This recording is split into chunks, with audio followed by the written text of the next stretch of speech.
there are 642 million voters. You know, there's all this political noise about SIR. Pictures don't match, wrong addresses. You think AI can help in that? Is AI doing AI something and about more importantly, blockchain can help. You must vote this time. Let us say 100% of all people associated with IIT Madras vote. We should set an example. No, Did you tell them who to vote? no, we shouldn't tell and we never tell. Vote from anywhere is something which we should see with proper authentication, identification.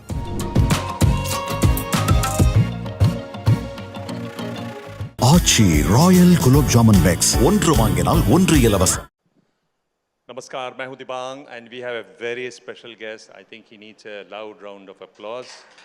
Professor Kamkoti. Everybody is talking about AI, Yes. but then people who know about AI say that India can be largest user case. As far as the foundation level is concerned, probably we have missed the bus. How do you view that? I strongly deny this statement for the primary reason that AI today, even when we see large-scale deployment, it is basically at a very cursory level of usage. If somebody says that they have developed the complete foundation that is needed for AI, I think that itself is a very big statement, which is far from truth according to me. Today, what we have seen, we had one of the biggest changes that happened in earlier times, the late 90s, where when AI, Blue Gene actually bet Kasparov in the chess, and people started saying that AI can be as intelligent as human, but that's a wrong term, right? It is as intelligent as human, probably in playing chess. Kasparov did a very beautiful book, Deep Thinking. I think all audience should basically read that book, where he said that he entered a room, subsequently he entered a room where were 50 machines, and he played against each of these machines by just walking around that room. Then he said, can I do the vice versa? I put 50 Kasparovs, can a robot do this? Then the problems become very large. Just as a matter of point, right? Kasparov's brain would have been a size of a hand, and maximum could have been taking some watts of power, while the computer that bet him was almost half the size of this room, consuming almost a megawatt, couple of power stations to power it. So that's the power of the human brain. So nobody has understood. So what people thought as AI during those days, after this thing happened, they said AI is more than that. Probably the biggest revolution came with ChatGPT today, where they opened up and they are now in a position to have conversational, guidance to this. Yeah. But then there are a lot more for them to learn. And I think the foundation models are yet to be built. And what I strongly believe is in Tamil we say there are 64 kalai. There are 64 art forms. One cannot be jack of all these 64 art forms. Can be specialized in one or two. And if you are specialized in three, they call you a genius. Now we are looking at this domain-specific foundation models, and each domain will have its own connotations. I think India has a lot more to do and achieve in the foundation bus. Okay. So that India would be the largest user case is what Nanda Nilikani had said. But if I were to ask you, what are the most exciting AI efforts being made in the country? Yes. So AI is becoming very domain specific. The model that I want for agriculture can be significantly different from the model that I want for, say, advanced manufacturing, for example, the two ends of the spectrum, agriculture and industrialization. Today, from a government point of view, there's a national AI mission. Now, there are specific center of excellences that are being developed. The initial thrust actually comes from government. We have a AI Center of Excellence done by the Ministry of Education for health, for agriculture, and for smart cities, and for education. And these four are the areas where AI is actually started to make a big difference. I can give you one or two examples to just say where. Yeah. For today in the area of health, I cannot replace a doctor because the type of AI models that we are using are not still mature enough to explain why things are happening. Suppose you go to a doctor and you go for a treatment, the treatment is not working, you ask the doctor for an explanation, and the doctor is duty bound to explain you why it's not happening. Now, this is what is expected from a doctor, so if the AI is going to replace a doctor, then we need this type of an explanation. So the explanation part of AI is still maturing, it's not come to any stage. But AI today can be a very good co-pilot. For example, I just went for a medical test, I have 272 parameters that have been monitored. Now give this report with 272 parameters, and for a general physician to quickly go through this, AI can point out, look at this, look at this, look at this, look at this, so that it can aid in the decision making. This is what we call as co-pilot. So in the case of cancer today, identifying some very interesting cancer symptoms, early prediction from blood reports and other type of other reports before an incidence of a disease, probably working towards what we call as a disease network, right? Because one disease can be cause of another disease, and you keep treating the other without actually come to the root cause. So these are some of the very interesting things that AI can give. At the same time, on the education side, of course, language is becoming a very big barrier for us. And today we have multiple translation efforts that are happening. Suppose you understand only Hindi and I understand only Tamil, I can talk in Tamil, you listen in Hindi, you respond in Hindi, I can listen back in Tamil. So a Tamil-Hindi conversation can happen very seamlessly. And there are very good efforts that are in place. So these are some two examples, but many exciting examples exist. Yeah. For translations, you have AI for Bharat, your lab. And they have worked, and they have around 78 crore sentences that they have got. But still the translations, particularly I'm told in Tamil, are not really adequate. Are you worried about it? Do you think it will improve? Is reliability one of the challenges for AI? Yeah. AI is like a child, right? So when you are born, you don't talk English, and you all shout kua kua and only, but then only you slowly learn the language. So AI is also learning the language like that. And the accuracy has become, accuracy was say 40-50% at some point of time when we started the Bhashini AI for Bharat and all these joint efforts that IIT Madras took. It's a multi-institutional effort. But today what has happened over a period of time, we are now seeing the accuracy improving. We are now very close to 90 to 95% accuracy in the translation process. But let me also tell you what's the challenge in this translation. So I was actually part of the JEE team, the joint entrance exam team, when we said first time we said a Hindi question paper, the English question paper, an Hindi version also for Hindi medium students. When we said a Hindi question paper, that time that team which set the question paper did a very faithful translation. So for velocity in Hindi, there will be some word, right? I don't know what it is. And when we gave the Hindi question paper to the kids, they said, sir, please give me the English question paper. Because that was more understandable to them than the pure translated Hindi. Yeah. So what we need is this colloquial translation, where some of the words need to be retained, everything cannot be substituted. So scientific content also needs, many contents need this colloquial conversation. I think we are doing very much well. I have some very interesting examples where our classes are being taught in English, and it is immediately translated to 11 different languages and made available to the students. Right? So we are certainly in the 90 to 95% era. But the remaining 5%, even human makes me. If you just record this speech and you just look at tight grammar of English, I think I would have made 5% error. Okay, so. Do you agree that what AI needs is trust? Because with trust, there would be adoption. If there is adoption, there would be feedback. And with feedback, you can improve the system. Absolutely. So the entire AI works on that, right? The whole thing is about feedback and relearning.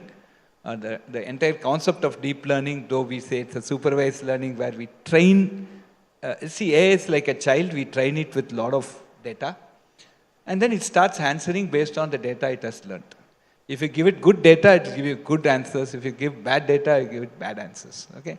Now, the whole point is that when it goes on the interpretation, it is bound to do errors, and the feedback mechanism is one which will make it more and more accurate.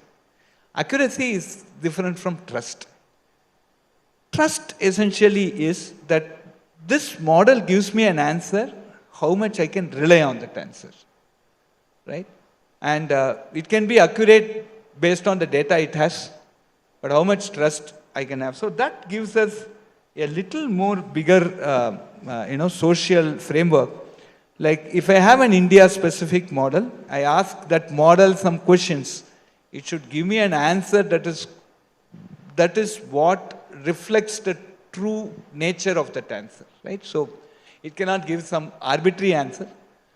For example, if I go and ask where is Arunachal Pradesh, I expect the model to give it is in India, correct? Because that's our country's field. So we need a sort of something like a sensor board, which basically says this is the data that should be fed in. This is not the data. So these models need to be protected so that they don't learn wrong things. So that is where first that notion of trust comes. Then comes also a responsibility. Responsibility comes with another concept what we call as explainability. So I make a decision, I should explain why I made the decision. And that's where the responsibility comes. So we are working very seriously on responsible AI. And for any critical job, other than basically, some predictions that we do, really life-critical jobs, life-threatening type of activities for which we need AI to solve that problem, specifically health, etc. I think responsible, explainable, and trusted AI is important. So you think if we go back to translations, 90 to 95% is okay, or would you still look for 100%? Because there are people who may find one word translated wrongly and the meaning would be absolutely. Absolutely. And it can lead to some problems also. For example, there was a case of some audit, it is reported in some journal, where the audit actually had a bias towards some class of people, and then actually the entire system collapsed.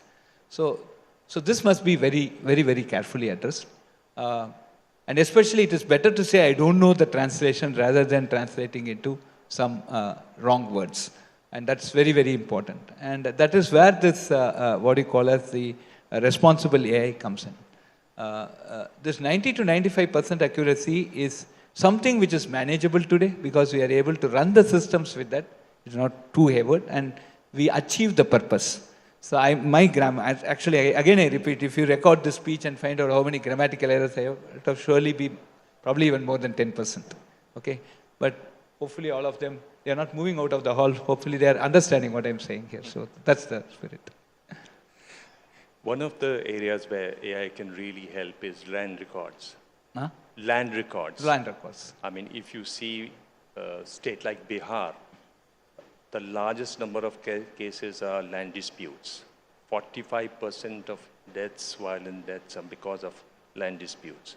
Do you think AI can help in that? What is AI doing something about it? Actually, more than AI, I think land records, the digitization of land record and geo-marking of land records actually will make a much, much more robust land record maintenance system.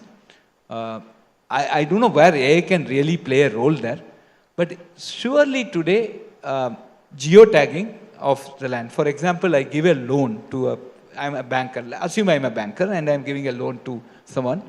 and he is actually putting a property, a large property. So now you just said, today you are just marking saying this address, right? So in that address, I retain the front part and I sell the back part, right? So, and another survey number, then I'm gone, right? So somewhere we should have a geotag of all these, of the locality, so that I know that this geofencing is my land for which I have given the loan, for which he has given me as a, collateral. So these type of digital technology and large-scale data storage, maintenance and retrieval will basically help us in trying to maintain sanctity about land records. And so I think that's the next step that we need to do.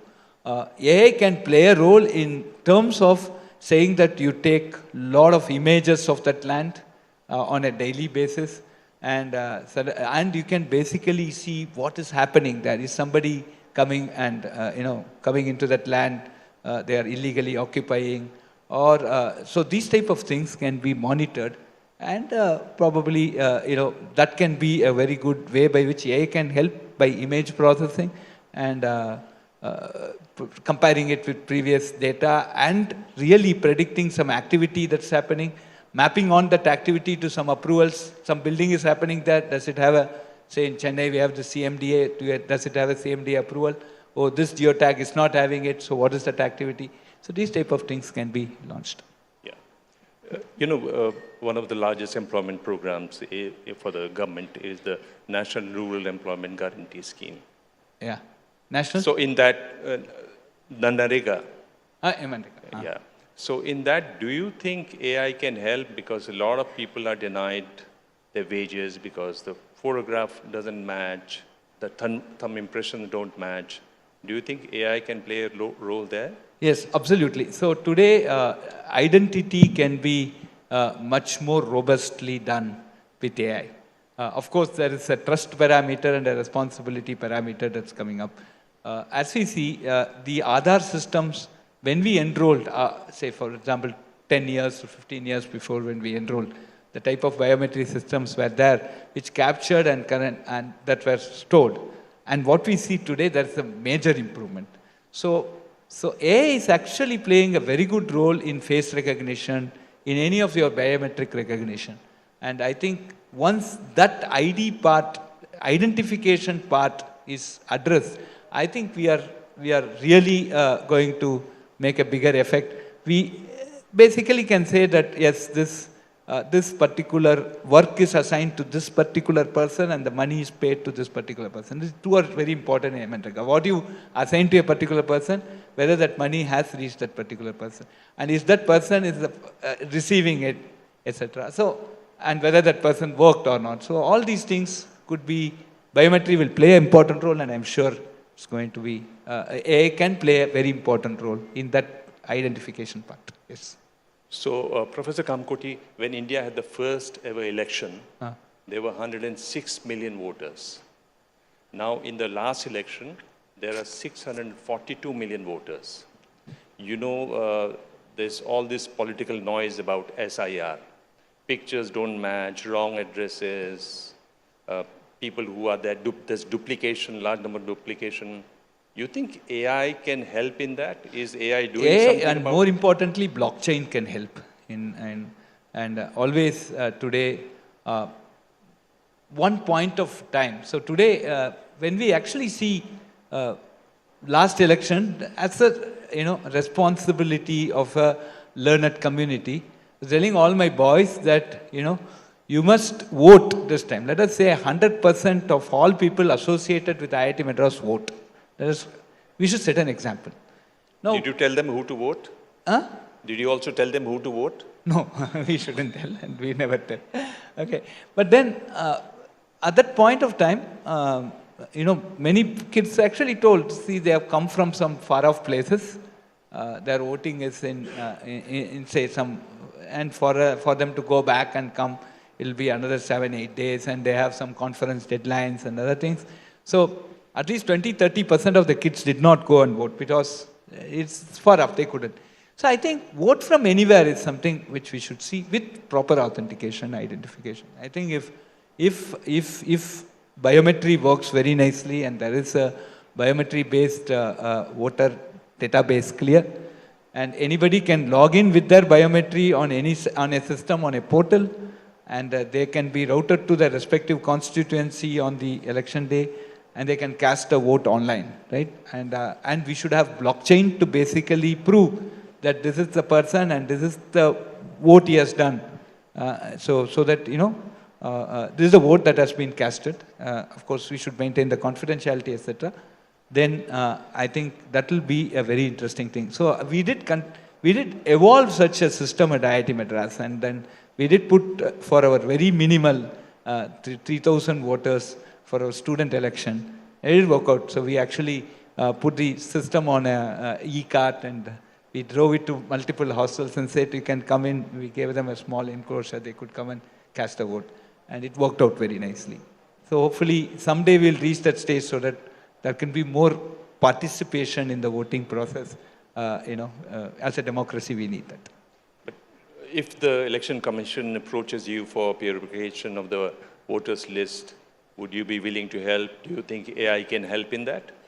As we can give them some models, I think they will have. So basically, we have to look at if it becomes digital, right? If the authentication becomes digital, then AI can play a very important role, right? So where is the digital technology today? Of course, voting is electronic, but for us, identification, if it becomes digital through biometric, then AI can certainly help in a very big way, even in the current setup. Now, Kumbh Mela, which is UNESCO says that the largest congregation of human beings, and last time there was a stampede, crowd control. Again, AI can help in that? Yeah, so crowd prediction can be very clearly done. So we could have more sensors. I think one thing about Kumbh Mela, that we had some continent's population itself visited this place within 5 days to 6 days, right? So that's the major thing. So this time itself, a lot of data, a lot of sensors and things have been put in place. But the crowd was actually unprecedented. That's what we see. And we do have another such event happening in South India, in Kumbakonam, in 2028. We have the Mahamaham. And that's also a very big function. So when it comes to this type of large crowd management, there are multiple things. You have multiple sensors that gives you how many buses have passed, how many crowd has. These sensors can be basically electronic counting, or people go just by certain some X-rays or not X-rays, some ultrasound or something. We can actually make some interference which will count the number of people who have entered or gone out, number of buses that have passed, etc. And another thing is to have drone images and basically predict the movement of this. We could also use cell phone tower associations. We will not go and know which number. That's a privacy intrusion. But we can say how many numbers are associated with a particular tower. And that can give you how many people are there approximately. So these type of lot of sensors can be taken, and it was taken. Many of them were done during, I'm sure it would have been done during Kumbh Mela also.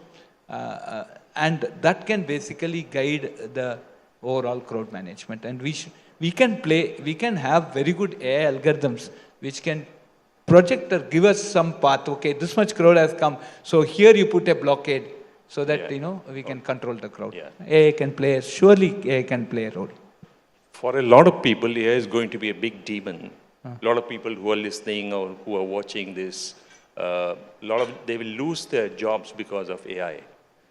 Do you feel guilty about it? No, I've been very vocal about it. AI will not make you lose the job. It will make you it will increase your skill set, right? So today, when banks became computerized, people said everybody will lose job. But see, you just look at State Bank, the bank for which we should be very proud of. It's the largest bank probably in the world. Number of transactions would be phenomenal. See how many employees were there in 1970s, where the computerized, 1980s, early 80s, where the computerization started. And today you see what's the number of employees. I think it's always to grow. And when cash counting machine came, they said there's no need of a cashier, but cashier was there, and the cashier learned to count the cash, and the cashiers would have been very happy, because if they count less or more, if they count less and account it as more, their salary was cut. Now they can much rely on the counting machine.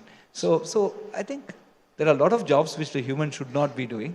It doesn't require a human brain to do it. And I think these type of automations helped in the previous Industry 4 segment. I think now we are coming to the Industry 5 segment, where I think AI can help people in a bigger way. The skill set will increase. Those who learned AI will get very good job. Those who have not learned AI will be forced to learn AI.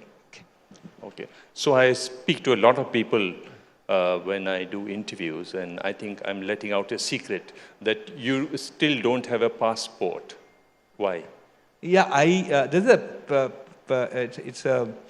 it's a religious reason for me that I don't cross the sea. So it's but on the looking back, I am also in a position to tell my kids who